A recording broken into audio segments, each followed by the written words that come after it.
Coming up today, there are fears North Korea could be prepping another nuclear test in a previously unused tunnel at its test site. The regime has put a cover over it to prevent intelligence agencies knowing whether a detonation is imminent.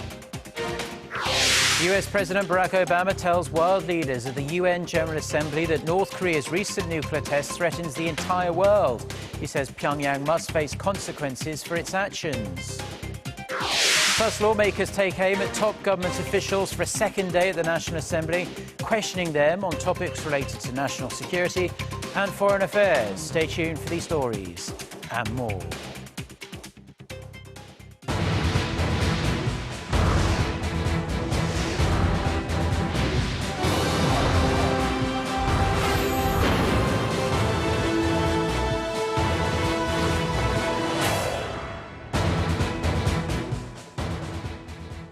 Hello, it's noon on Wednesday, the 21st of September. You're tuned in to our midday newscast here on Arirang TV. Thank you ever so much for joining us today. I'm Mark Broom. Our top story this afternoon, officials from the ruling Senator Party, government and presidential office of Cheongwa-dae have agreed to designate the southeastern city of Gyeongju as a special disaster zone after the area was jolted by two powerful earthquakes last week. Speaking at a policy coordination meeting this morning, Prime Minister Hwang Kyo-ahn said the government needed to secure extra funds to help local residents. The Korea Meteorological Administration will also upgrade its emergency response system so it can immediately send mobile alert messages to the public in case of further quakes. Concerning North Korea's recent nuclear test, the three sides agreed stronger international sanctions would leave the regime with little option but to change its ways. President Park's chief of staff said the earthquakes and North Korea's nuclear provocation offered stark reminders of the mounting national security and economic challenges facing South Korea. Now, staying with domestic affairs, we move over to the National Assembly, where lawmakers are quizzing government officials on the second day of a parliamentary Q&A session. For more, we connect to our Shin Se-min, who is on the line. So, Se-min, how are things going today? Mark, a little over 2 hours ago, the session began, and minutes ago, the lawmakers just broke for lunch. So far, the questions have focused on national security and foreign affairs. The bulk of the session already has been about Seoul's North Korean policies, especially in the wake of the fifth nuclear test, considered one of the most powerful yet. Roughly a dozen lawmakers from both sides of the political spectrum are quizzing senior government officials, including Prime Minister Hwang Kyo-ahn, Unification Minister Hong Yong-pyo, and Defense Minister Han Min-gu. And Se-min, speaking of North Korea policy, the National Assembly has just passed yet another resolution on the regime, isn't that right? Correct. The resolution condemns North Korea for its fifth nuclear test and once again calls on the regime to drop all of its nuclear development programs, saying the regime cannot exist as long as its nuclear development continues. The resolution also urges the South Korean government to set up a readiness system on national security and calls for greater cooperation with the international community in dealing with the regime. There is also a statement of support for the South Korean government's efforts to handle the nuclear issue. Mark?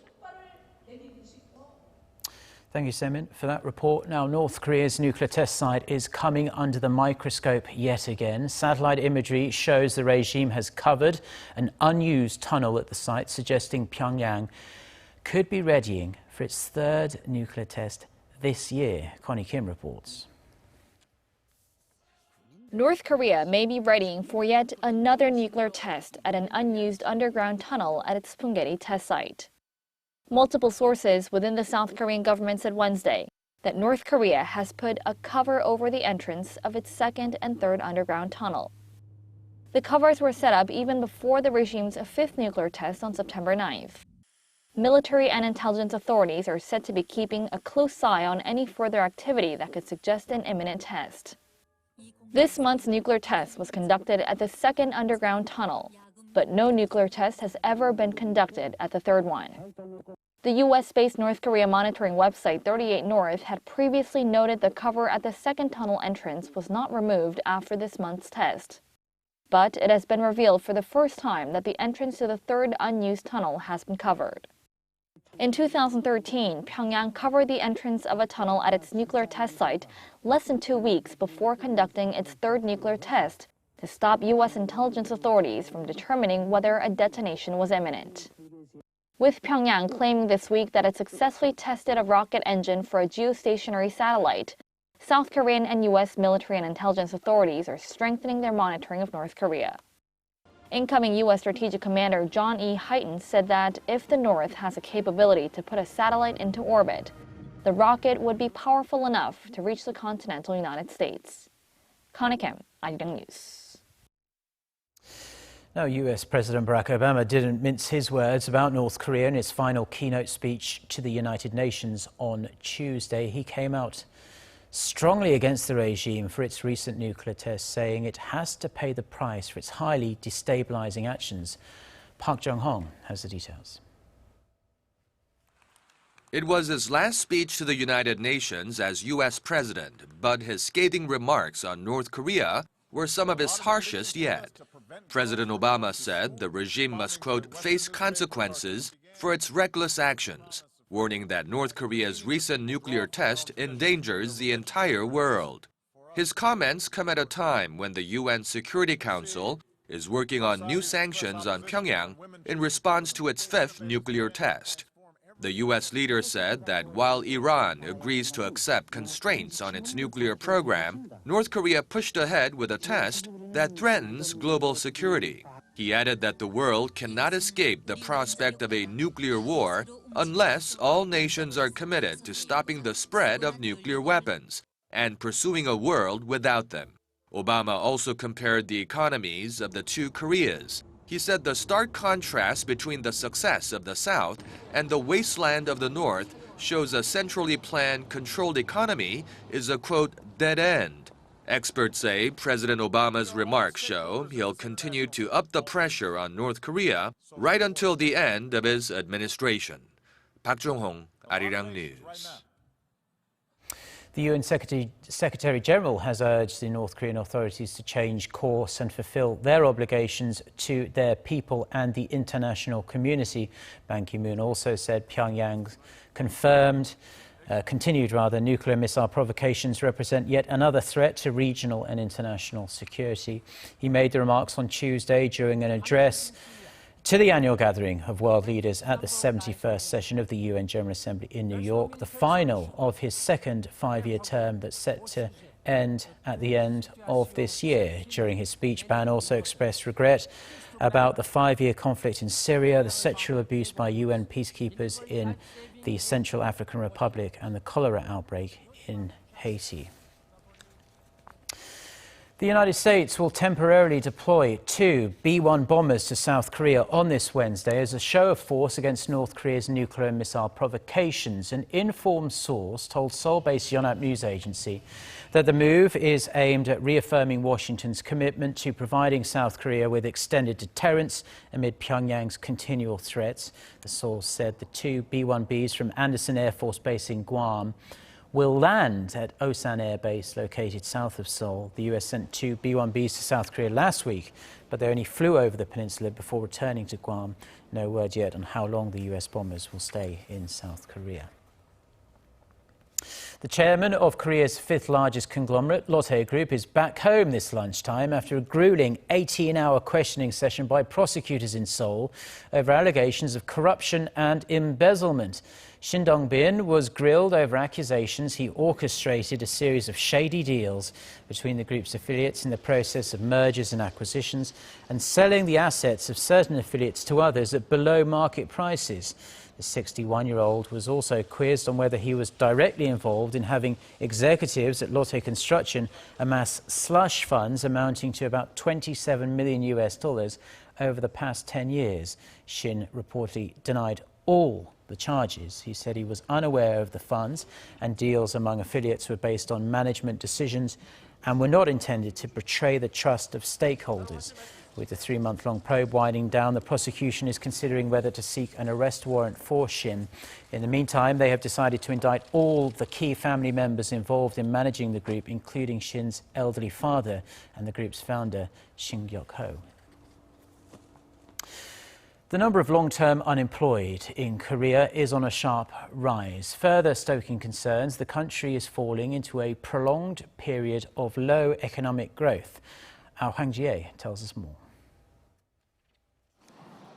Data from Statistics Korea shows the number of people unemployed for more than 6 months stood at 182,000 last month, up 62,000 from a year earlier.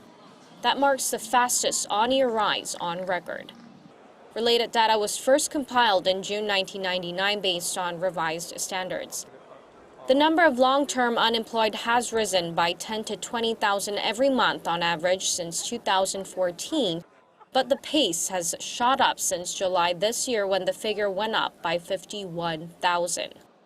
The ratio of long-term unemployed among the overall number of people out of work is also rising fast.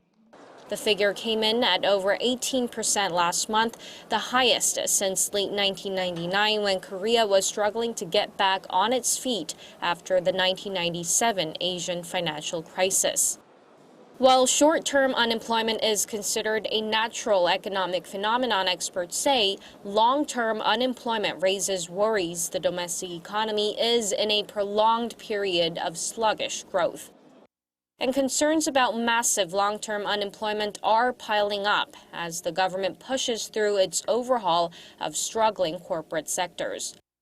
The restructuring of ailing shipbuilding and shipping firms has already resulted in soaring jobless rates in the country's southern regions, where shipyards and ports are concentrated. Experts say in times of sluggish growth, those layoffs could end up becoming extra cases of long-term unemployment. Hwang Jie, Arirang News. Now, Korea's producer price index made a slight gain last month thanks to the summer heat wave. The Bank of Korea reported Wednesday the index rose 0.1% in August from the month before. The price index has a baseline of 100 and refers to price levels recorded back in 2010. According to a BOK official, the high temperatures in August played a role in boosting the prices of most agricultural goods by over 13.8% from July. In that 1 month, cabbage prices shot up 123%, while spinach prices soared 215%. Coal and petroleum products did not fare as well, with prices falling 4.5%, and chemical and electronic goods fell by 0.3%. It's still worth noting, however, that the index is 1.7% lower than the same time last month.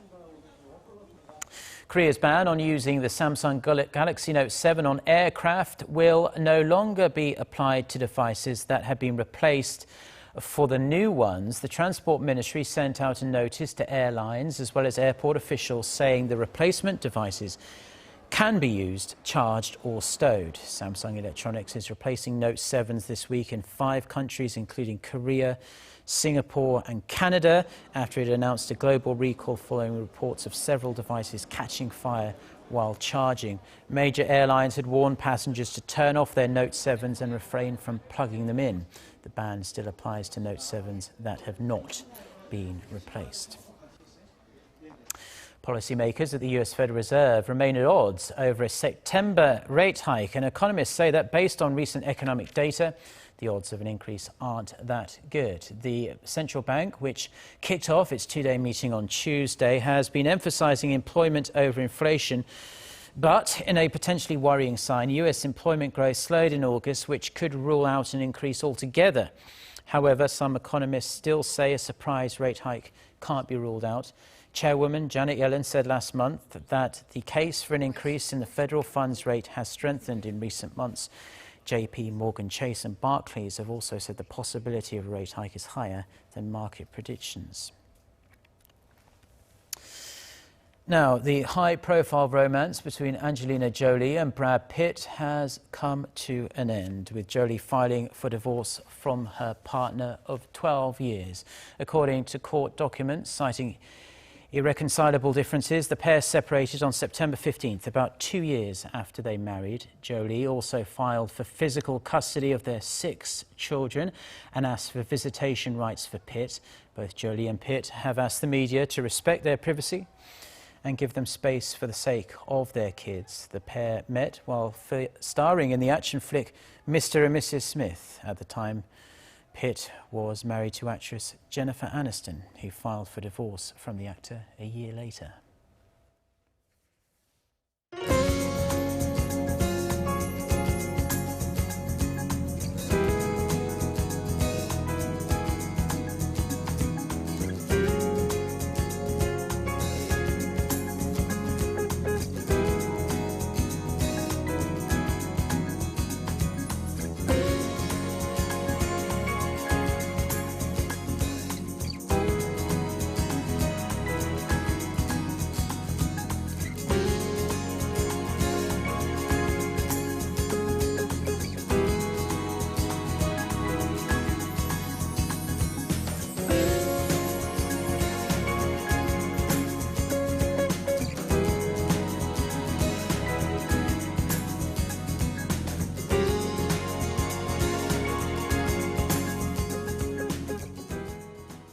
Well, that's all we have for now on this Wednesday lunchtime here in Seoul. I'm Mark Broom. Thank you as always for tuning in. We will be back throughout the day with more newscasts. Our next bulletin is coming up at 3 p.m.